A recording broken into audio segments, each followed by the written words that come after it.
Hey guys, in an earlier video we went over basic strategy and also like how and when to double down. In this video we're going to go over the ins and outs of splitting pairs.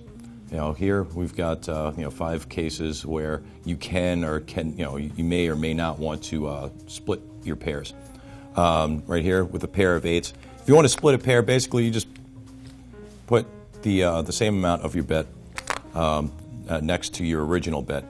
And then just make a signal for the dealer, and then the dealer will split your cards, right? And then basically the idea is that you're trying to maximize the value out of the individual cards as opposed to the pair.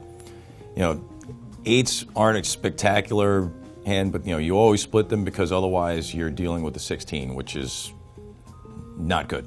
So in the case of the 8s, the player gets an 11, which if the dealer wants to, they can double down, their hand, right? And then if they want to do that again with theirs, you can do it again, hoping for 21. At least this time he's got 18. He's got something, right? And aces, when you split aces, you get one card only, and that's a house rule.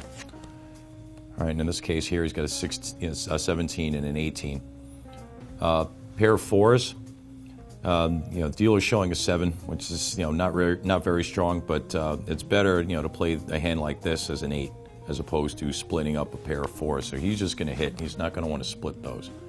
All right, 20s, never ever split under any circumstances. And the reason being is that for you to actually make money with your 10s, you would have to get another couple of 10s. And the odds of the 10s coming up don't really justify making a bold play like that. It's better to just take the 20. Most of the time you're going to win with it, so just leave it alone. And in the case here with the 10, it's a 10 because he does have a pair of 5s you could split, but then he's going to turn one hand that's potentially really good into 2 hands that are potentially very bad.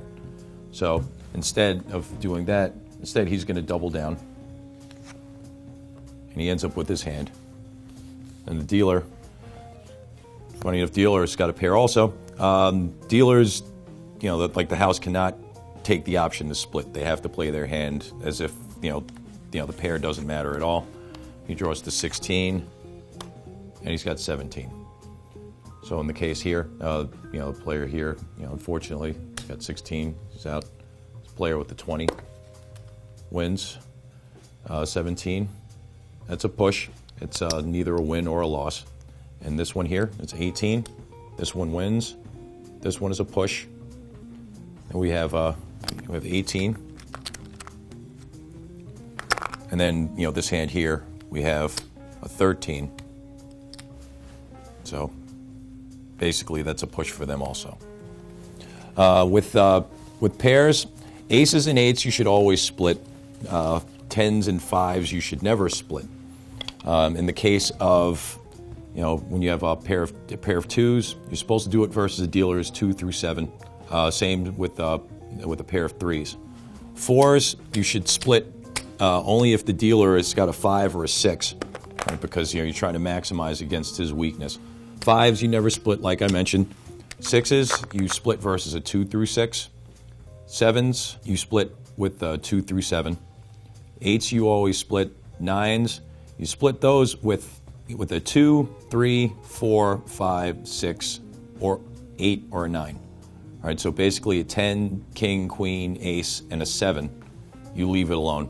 7 reason why is like if with a pair of 9s versus 7, you've got 18, he's probably got 17, so you probably got him beat already. And 10s, like I said, never split under any circumstances because you have a 20. And that's the strategy on splitting pairs in blackjack.